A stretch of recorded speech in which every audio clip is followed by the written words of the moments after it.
Okay, next on the agenda is episode topics. Anyone got any cracking ideas? Anyone? Em, you have your finger on the conspiratorial pulse of the world. What have you got? Well, there's that Trump impeachment No stuff. more Trump. Good gods, I'm sick of Trump. Trump this, Trump that, Trump, Trumpity, Trump. Or Trump. There's also the UK election thing. I mean, Boris Johnson both stole a journalist's cell phone and walked into a fridge to avoid an interview with Piers Morgan. Yeah, I'm torn. Are we for or against interviews with Piers Morgan? No, too tricky. Plus, who cares about a former world power that now only eats soggy chips and mushy peas? We want something enticing. We haven't done anything on a secret society for a while now. We could hit the books. You know how I feel about reading. Yes, I still have the scars. What we need is something quick, dirty, and easy to produce, just like human. No, actually, that one doesn't work. Carry on. Well, I just gave a conference talk. Go on. Not exactly on conspiracy theories, though. It's more fake news related. I like it. All I've got to do is say fake news every time you say something. That'll get boring pretty fast. Fake news! How is that fake news? Do you even know what fake news is? No, that's why you're going to tell me about it. And you know what I'm going to say? I'm fairly sure you're going to say that Everything you'll say will be fake news. Fake news about fake news. I truly, truly hate you. Fake news. Hold on, put down that knife. Oh, Josh, the theory I'm about to stab you is just fake news. Fake news, Joshua. Fake news. Oh, me kidneys. Fake news. Real blood, though.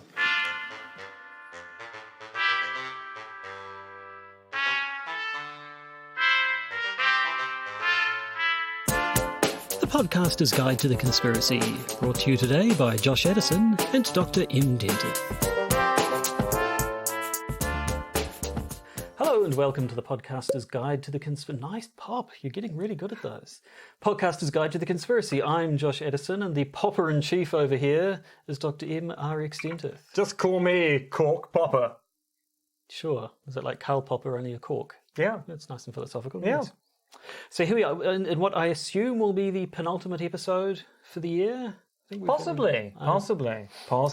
One more next week, and then I think we'll be off doing Christmas holiday things. Well, we'll be doing something. Anyway. Yeah, and that probably won't include the recording of this podcast for a few weeks, but that's fine. And it happens It's every holiday year. times. Say, it's a Christmas miracle. It is. It's literally a Christmas miracle.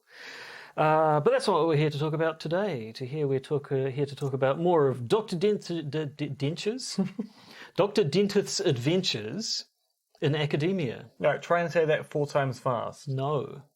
Good. I will refer to you as Dr. Dentures from now until the rest of time, though. It's been a long time coming, and frankly, it's been 5 years. I'm surprised it took this long. Yes. So, I don't believe we have anything... No, not in Administratorial? particular. No. So, as a kind of prelude to the main content, we'll be talking about a paper I gave at the New Zealand Association of Philosophy earlier this week, where I talked about fake news. Now, for patrons, they will actually get to hear the presentation. I have a recording of the presentation, which I will slap up on Patreon and the Podbean patron site. So patrons can actually hear 40 minutes of me talking about fake news, which is actually more than Joshua's heard at this particular point in time. It is. So patrons, you're extra special. And if you want to join those patrons, non-patrons, just slip us a $1 a month or so, and you can have access to this bonus, exciting content. And that's a bonus on top of the regular bonus, It isn't it? is. Because we are There going to are- record just a usual bonus episode. Just like they had an exciting extra bonus episode last week, which was the same episode as last week, but in video form. Yes. Oh, did you put that up? I didn't did. even see that. Yeah. Turns out because the lights were off, I had to do a lot of color correction and make it all black and Oh, white. you could have for it to just make made sense. just made it moody and film noirish. Turns out putting assume. grain and filters on things makes the rendering time a lot longer. Well, I imagine it would, yes. But anyway, it's in the past. You're living in the past. Stop living in the past. Actually, I want to live in the future, and the future is after the sting.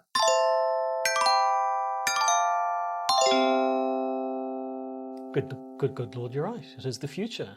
It's literally further forwards in time than it was earlier. Except, Josh, I'm going to blow your mind. What you've just said is in the past. Good Lord. But now, what's also in the past is the talk you gave at the University of Auckland. Was this a talk based on a paper that you wrote, or did you write the paper specifically for the talk? The answer to that is twofold. I've been working on a paper on fake news now since I was in Karlsruhe in Germany over, well, a year and a third ago. So actually back in June of last year. And this paper continues to get bigger.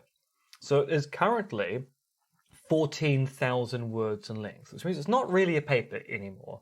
It's a monograph, which I'm going to cut up into small sections and then shop around as papers to a variety of different journals. And so the New Zealand Association of Philosophy, which is the annual philosophy conference in this country, was a chance for me to take that 14,000 word Frankensteinian monster, cut a bit of it off, like you might take one of Frankenstein's monster's limbs off, Obviously. and then stretch the analogy into making a tiny Frankensteinian monster to present to your friends. That didn't work at all. Worked a little bit. Not really. Not really. So basically, I took the paper and I took the definitional stuff at the beginning, and then how we treat allegations of fake news, which is towards the end, and made it into its own individual paper, which I then presented at NZAP, and we're now going to talk about it. Now, you've read the paper. I have. I've certainly read most of the paper.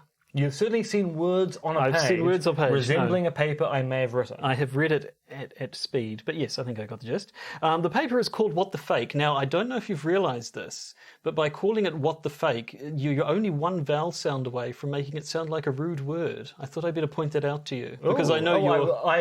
I had no idea. No. I Obviously was being pure of heart. I was and- completely flummoxed. Is that the word? What the flummox? Yes, that's the word I was going for. So What the Fake was the name of your paper and also the talk? Yes. So I've been working on this fake news paper for a while. It's gone through a variety of different names. When I was teaching down at Waikato last semester, it suddenly occurred to me that What the Fake is a brilliant name for a paper, and no one's used it for a paper on fake news as of yet, or indeed in the philosophy of art talking about fakes and hoaxes. So I took the name, I stole it, and I can't steal a name that no one's used. No, I took the name, I stole it from my future self exactly. to use in the past You for this appropriated particular it. paper. The problem colonised now it. is that, as I say, this is a Frankensteinian monster of a paper. Some part of it's going to be called What the Fake, but then I'm going to be stuck with the fact that I've used the best name already, and all other names are just going to pale in comparison. Well, maybe that can be the overall thing for the omnibus. Which is What do I you know assume of it is. the omnibus? Not a lot. Oh. Yes. So, having the bits of the paper that I have read, which was most of it, to be fair, I'm slightly exaggerating my laziness and aversion towards reading. So it starts with the usual definitional stuff, because you're a philosopher, and defining things at the start is what good philosophers do. And I also kind of love conceptual analysis, which is a branch of analytic philosophy, which is all about defining things, stipulating terms, and working out extensions. And so I love myself a bit of conceptual analysis, particularly with respect to terms that people use in ordinary language, but don't necessarily know what those terms mean. So, I mean, most of my work on conspiracy theory to this date has been, turns out that when people talk about conspiracy theories, they are talking about different things, because they're using different definitions of what counts as a conspiracy theory. Those definitions have implications or consequences to whether it's rational to believe in those things. And basically we need to sit down, decide on one definition and work with that for the good of the field. And fake news is somewhat similar in that it turns out that whilst most people agree that fake news is a misleading or fabricated story designed to look like news to some audience, there are some interesting other factors people bring in which may or may not be helpful for discussing the phenomena of fake news, and particularly not very helpful when talking about whether when people allege something as fake news, they're being sincere or insincere. So you said it gives the appearance of news. Is format the important part of the definition then? It's not just saying untrue stuff, it's saying untrue stuff that's deliberately made to look like actual news? Yes, so fake news gets its weight or power in discourse by resembling actual news.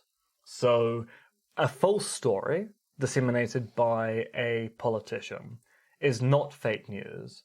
A story about a politician produced by a news producer, where the news producer knows they're putting forward falsehoods or are manipulating the evidence to make some story look warranted when it's not, and they're knowingly doing that, that does count as fake news.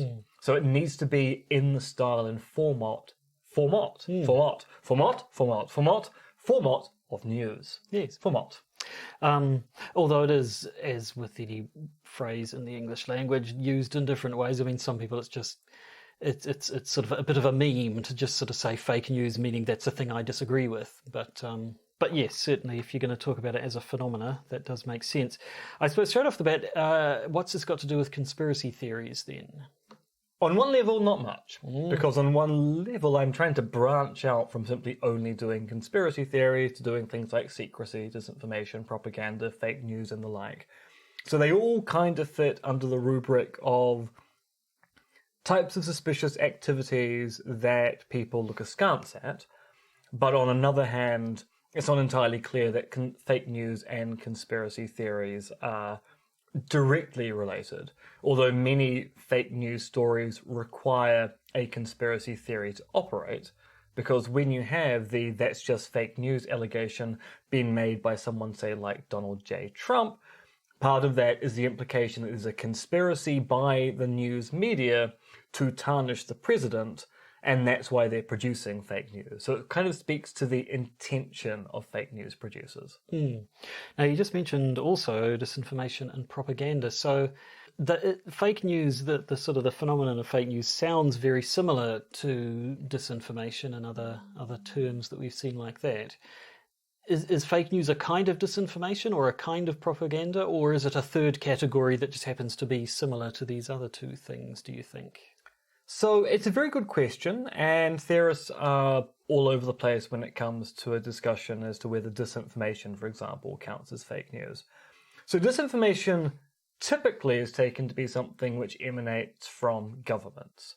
So governments tend to disinform populaces, although you might be able to then run the angle that large-scale institutions can also engage in disinformation campaigns to be able to persuade people of particular things. And maybe that's the distinction between propaganda and disinformation.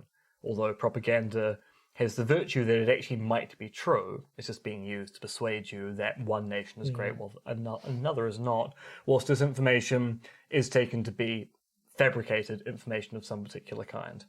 Now, the weird thing about fake news is that fake news actually need not be false news. Fake news can actually be entirely true, but missing some important context. So, for example, take a photo of an inauguration of, say, a US president. Let's call him Donald J. Trump. I mean, why not? It's unlikely someone like that would ever become president of the United States of America, but let's pretend Obviously, that it's a he good did. as name as any. Yeah. And you could take a photo of the crowd at the inauguration, and you could crop the photo in a particular way, and then just present it and go, look, this is the crowd at the president's inauguration. Isn't that impressive? Without making any claim about relative size or the actual population there. But if you took the full context of the photo, you took the cropping away and showed the full image, you might go, doesn't seem many people are there. But you might do that to produce fake news to make your audience infer that the inauguration went really well. There's no falsehoods involved there. You're simply excising the context and thus making people believe things which, if they had more information, they might think something completely different. Yes, we have lies of omission in regular speech, so it's the same sort of thing. It's dishonest without being untruthful. Yes, and so in that respect, you can intentionally deceive people without actually lying to people, because you just do lies by omission or things of that particular type. Is the intent of fake news, though, and this is talk that I've seen around a fair bit in recent times, is the purpose of fake news simply to misinform or mislead? Or is there, as I've heard people say, especially talking about fake news and also disinformation, sort of a wider scheme of undermining the notion of truth in general, so people are free to essentially believe what they want to believe because the notion of objective truth has been so tarnished? So there are a variety of different answers I can give to this. The first is, if you think that the so-called post-truth condition is a new issue, you are historically illiterate. We've had issues with trust with respect to production of news, truth and the like going back throughout history. So one of the things I point out in the slides for this presentation, there's this wonderful cartoon which shows a person with a newspaper, and the newspaper is printed up with the word fake news. And this cartoon was made in 1894. So this so-called post-truth issue has actually been going on for a very long time, as long as recorded history has occurred. So in that respect, I don't want to jump onto a bandwagon of post-modernity is destroying the world, etc., etc., because that's a kind of weird arrogance of particular people of the mid-20th century who have basically gone from a position of people just trusting whatever they said to suddenly realizing that that was a historical blip and not actually how things have always worked. But more importantly, we don't need to talk about intentions, not specific intentions for the production of fake news. So, for example, some of the theorists who try to define fake news want to include under the rubric of fake news that it's deliberately intended to either produce financial aid for the producer or clickbait for the website that people are reading and the like. And that might be true. It might also be true that there are particular agents in the world who do want to erode the notion of truth to then be able to slip other things through. There's a big discussion about the role of Russia in promoting ancient alien astronaut hypotheses in the US, and one theory behind why they're doing that is that by persuading Americans to believe really weird things about ancient aliens and ancient gods, you are kind of eroding trust in authority, and then that makes it easier for people to be swayed to believe things you tell them when you start engaging in troll farm activity and the like. We don't need to build any of that into a discussion of fake news. Most of the time, we can spot that something is fake news without ever knowing anything about the intention behind it. So what they were trying to do, you can simply spot it's fake news by the deceptive quality without actually knowing why they're trying to deceive you. Right. Now, before we carry on, we should maybe go back, because you've mentioned the history of fake news and so on. The term fake news, as it's used, as it's in the popular consciousness today, seems to be unique, seems to have sprung up basically in the lead up to and subsequent to the 2016 American election. And as I recall, it was actually it was people on the left who started using it as a bit of a meme to describe falsehoods. Yeah, I mean, it's often associated with The Daily Show. Yeah. So it was people on the left calling out things that Trump and people on the right were saying as fake news, but then the right quite gleefully appropriated it, and now they appear to be the biggest users of the phrase. But as a concept, I gather it's not actually nearly that new. No, so what we have is a new label for an old phenomenon. So fake news has been a problem going back to year dot. Indeed, there are lots of examples of periodicals during the Victorian era which basically engaged in what we would call fake news today. One example is the Illustrated Police News, which was a gazette printed in London. It was ostensibly a record of police stories throughout the UK. The only problem is only half the stories were ever true. People would simply make up stories to fill pages. Now, there's an argument that maybe this wasn't fake news, because maybe the audience of the Illustrated Police News actually knew what was going on there, that they knew half the time the stories they were reading would be fake and half the time they would be true. So there's no trying to mislead anyone in that particular story. But it certainly speaks to the fact that historically, people have mixed in fake stories with real stories in their presentation of what we would call these days a news narrative. What might be interesting is that the professionalization of the news media, particularly in the early to middle 20th century, may have changed our idea of what the news is meant to look like. So the news changed a lot in the early 20th century, in the same way that history changed a lot. The process of writing history went from let's fill in some gaps with some interesting stories that may not be true to no facts and only the facts matter. And the news did exactly the same kind of thing. Right. So fake news is generally taken to be a problem. That's not a controversial statement, is it? No. So what is then the real problem with fake news? The real problem with fake news is the allegation that something is fake news. So you can imagine a world in which there is no fake news at all. And yet people like Donald Trump go around accusing his opponents of producing fake news about him. And in that situation, you would be concerned about the allegation of fake news, despite the fact there is no fake news in this particular possible world. So the problem of fake news is the worry that when people allege something as fake news, they are being insincere. Right. But they could also be sincere. Well, yes, and so in that situation, you need to be able to define what counts as fake news, to then be able to find that fake news in the world, to then be able to work out when an allegation is made, it's referring to fake news, or the allegation is insincere.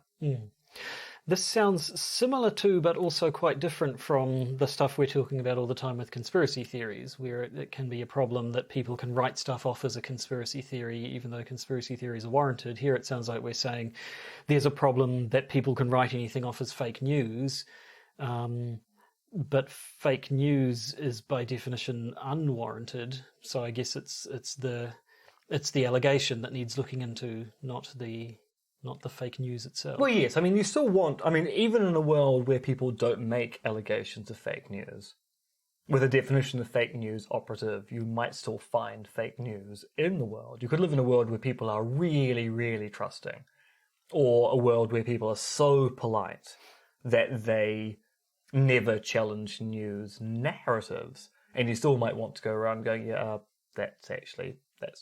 that story is not real. That's actually a bit fake. They're intending to mislead you there. And I mean, there's a whole literature, particularly in sociology and cultural anthropology, on how labeling practices are completely separate from instances of the labeled term. So allegations that something is fake news or allegation that something is a conspiracy theory are often quite independent of whether the thing being referred to is fake news or a conspiracy theory, because it's very easy to label things, if you're being insincere, as not being the thing they actually are. Yeah, I guess the difference between the two is more that people will label something as a conspiracy theory and mean it as a pejorative, and we generally want to say, well, no, that's not actually necessarily a pejorative, but if labeling something as fake news, were that to be true, that would definitely be a bad thing, because fake news is a bad thing. But of course, insincere allegations are going to be a problem no matter what's being alleged. And that's why you need an operating definition to be able to make the diagnosis as to whether the allegation is sincere or insincere. So I guess the question a lot of people want to know is, what, if anything, can we do about it? And I mean, I don't know, as you say, it's a phenomenon that's been around for a long time. Some people will say that it's being exacerbated by the likes of the internet and your Twitters and what have you, where information can disseminate so quickly and where there can be such polarization of viewpoints and so on. But is it a problem that is soluble or that needs to be solved? I think any case of insincere allegation needs to have a potential solution, because you don't really want to live in a world where people get away with insincerely alleging things. I mean, you might be willing to bite bullets if it's only a very small case of people getting away with that. But given the situation we're in, where you have world leaders, your Donald Trumps, your Vladimir Putins, your Viktor Orbáns, your Simon Bridges, all making claims that that's just fake news about X, Y, or Z, you do want to be able to come up with some kind of solution that depowers the allegation that something is fake news when that allegation is insincere. Now, ideally what you want is a very, very diverse media landscape where there are so many competing news interests and so many people involved in the production of news that basically people are invested in checking these claims kind of religiously to ensure they're not made insincerely. So a situation where you've got a very small media landscape without much diversity, which is unfortunately this country, it's much easier to get away with making an allegation something is fake news for the sheer fact there aren't that many people of the other side to go and check those things. Although admittedly, Aotearoa New Zealand doesn't seem to have a fake news problem yet, although I think next year's election might change things given the direction the National Party is going in at this particular point in time.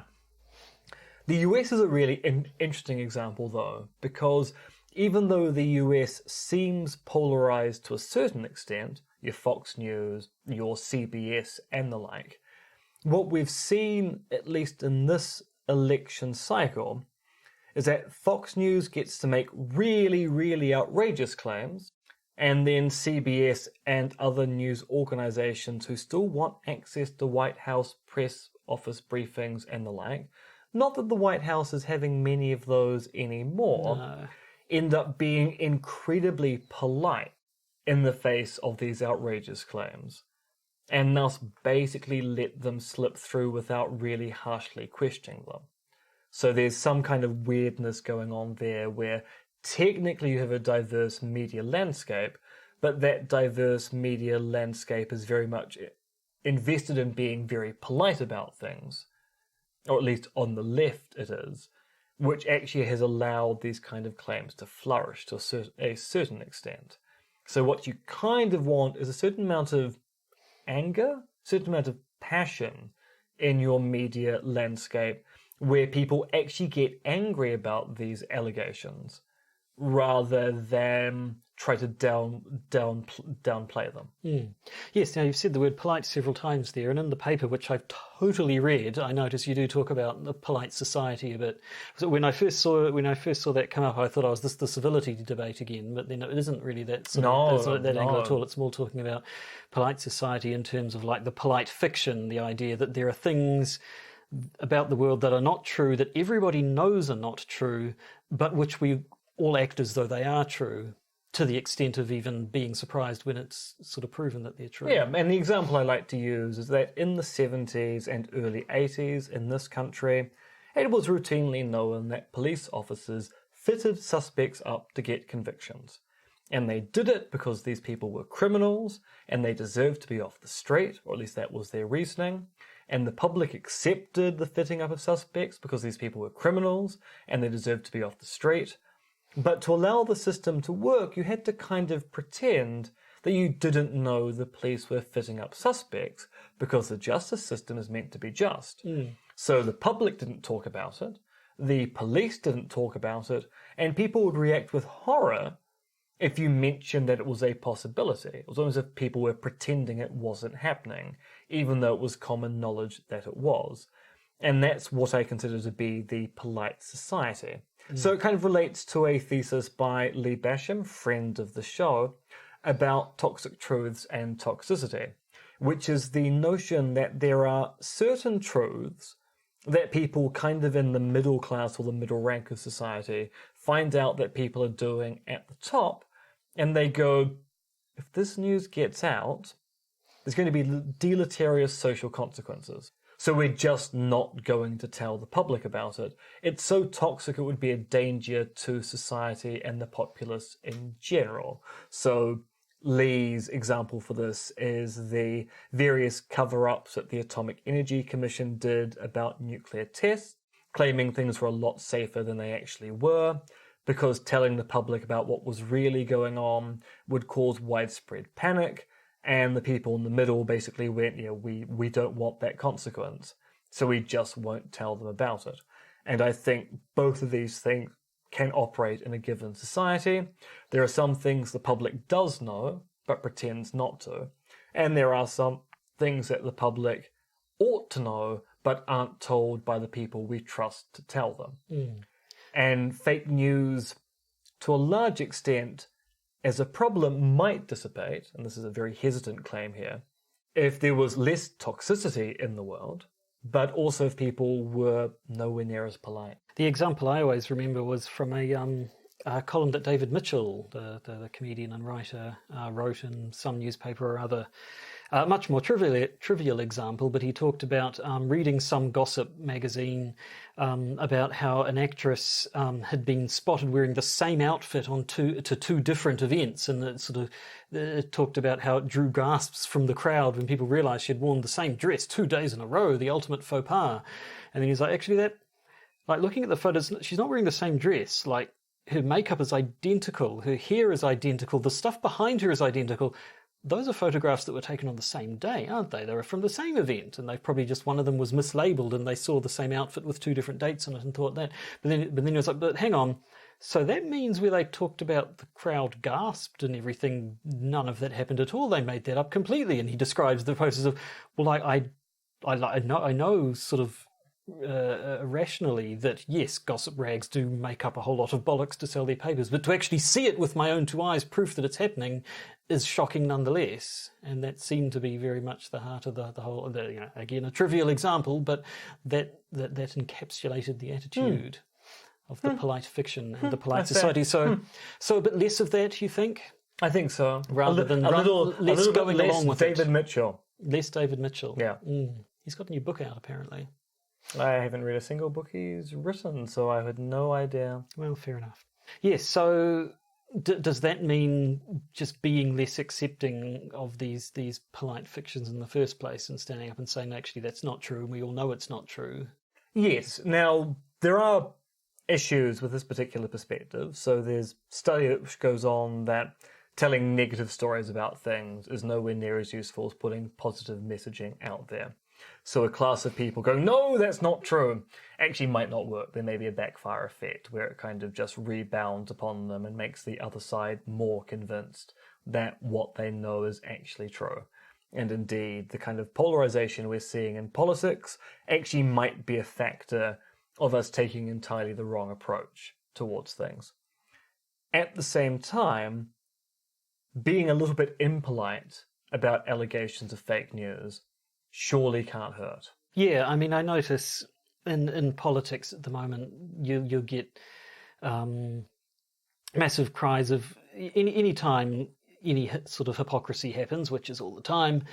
You'll get commentary saying, "Look, they said this thing, and then they said the other thing. That's total hypocrisy." And it's like, yes, but this is like the 50,000th time you've pointed out hypocrisy, and it just keeps on happening. So I think the jumping up and down and saying, no, but see, just doesn't seem to be having the effect. And so, yes, there is a very big question as to what the appropriate political responses to problems of this particular type are.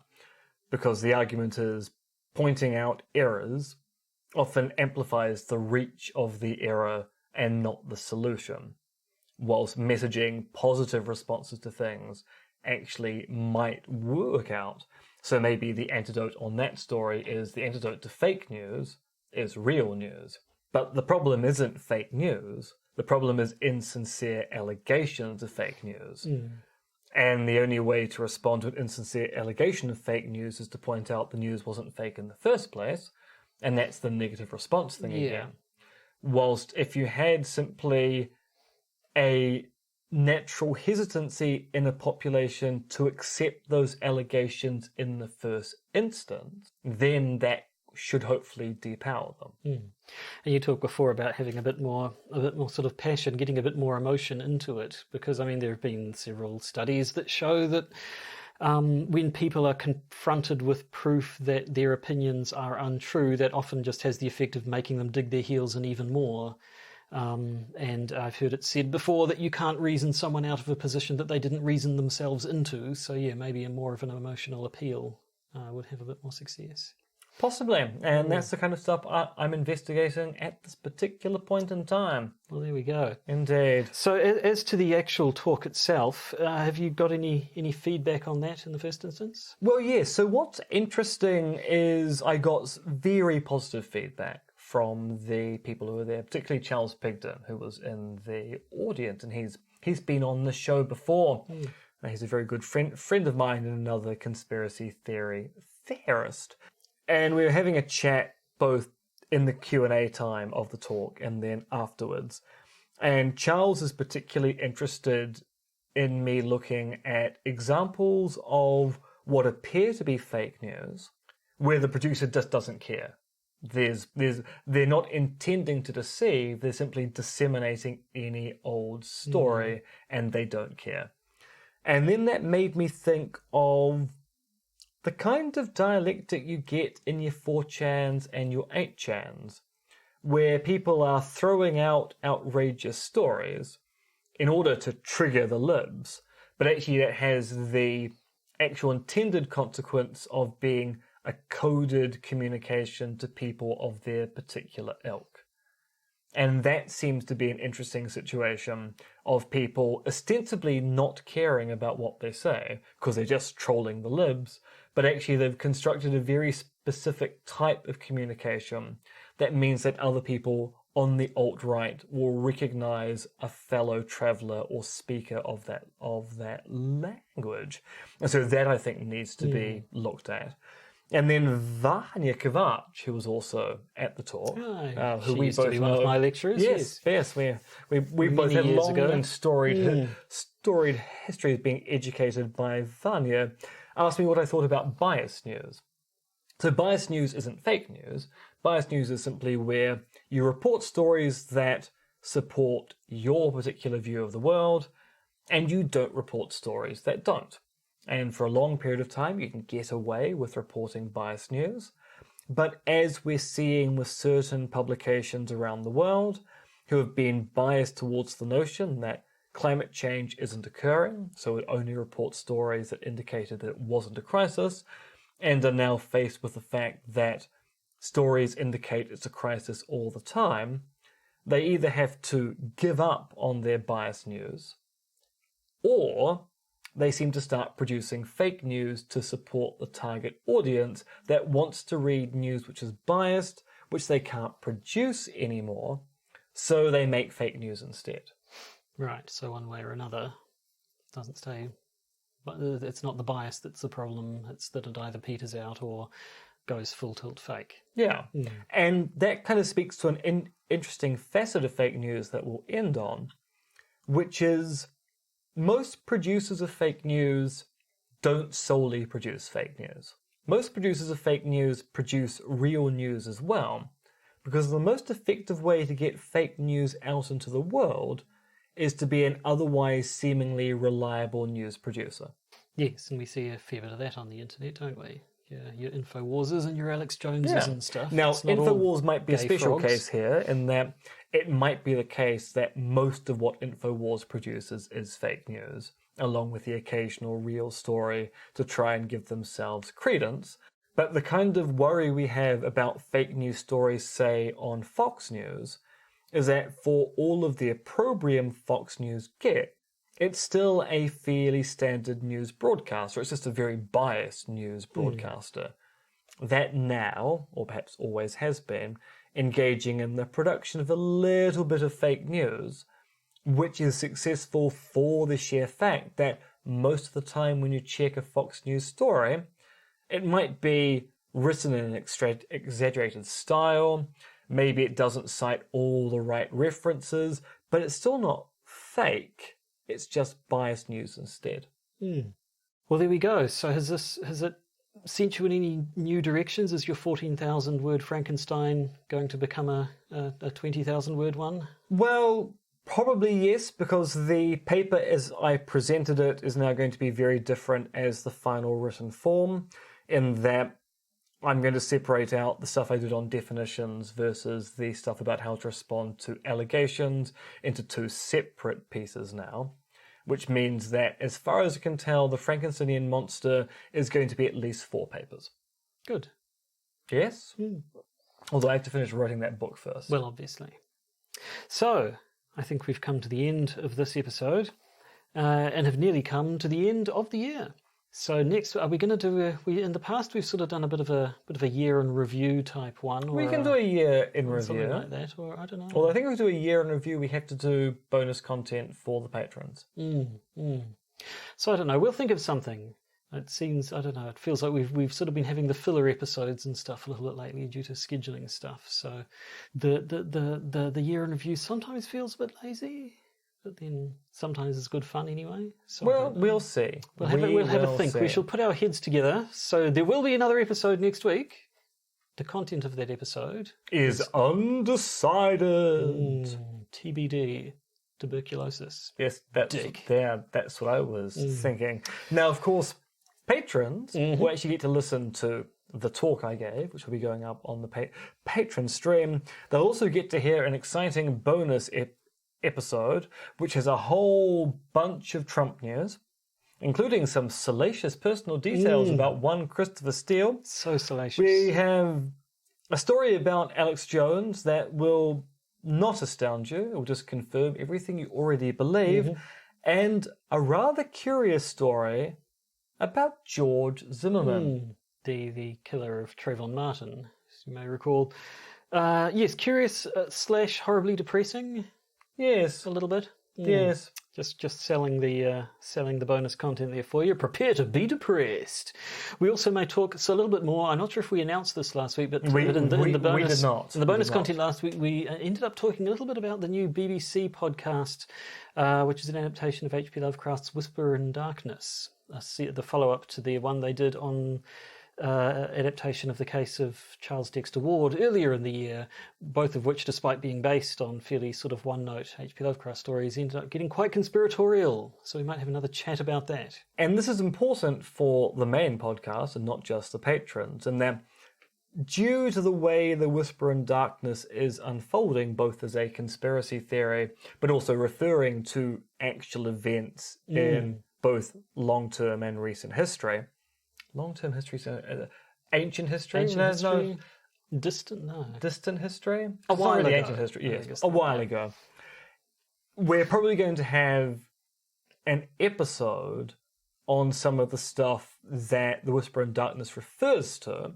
So we're going to have an episode on the conspiracy in the Whisper in Darkness, but the events that they're tying into it, like the Rendlesham Forest incident, and number stations, which we have talked about in a previous seem episode, ripe for discussion, which will be happening next year. So until next week, when we bid you farewell for the year, we'll simply bid you farewell for the week and say goodbye. L'arrivedere.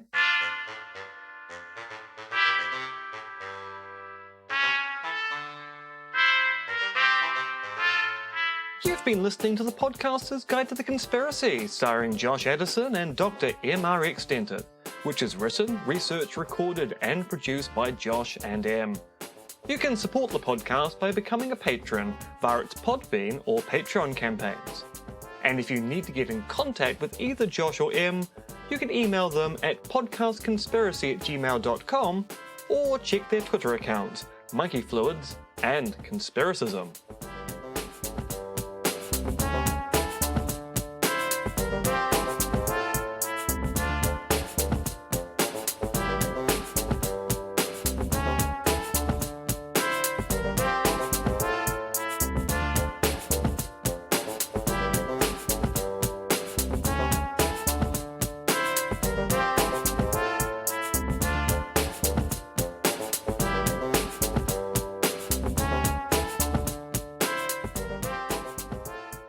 And remember, they're coming to get you, Barbara. Okay, so I'm talking away like this, and I'm getting a peakage. And I'm also talking slightly disturbed by the fact that these things are red now instead of yellow. Does this mean the software is evil? It's been evil the entire time, Or Joshua. is it just Kit from Knight Rider? Kit from Knight Rider is evil. Oh. No, that was Car. No, Spelled with a K and two Rs. Michael Knight was working for a venture capitalist. They're evil, ipso facto. Because there was that truck. The truck represented the union movement. Michael Knight's the bad guy in Knight Rider. Michael Knight represents capitalism. He's the bad guy in Knight Rider. Who's the good guy? The truck. Right. Truck doesn't do much, though. It expresses solidarity for the average working person. Fine.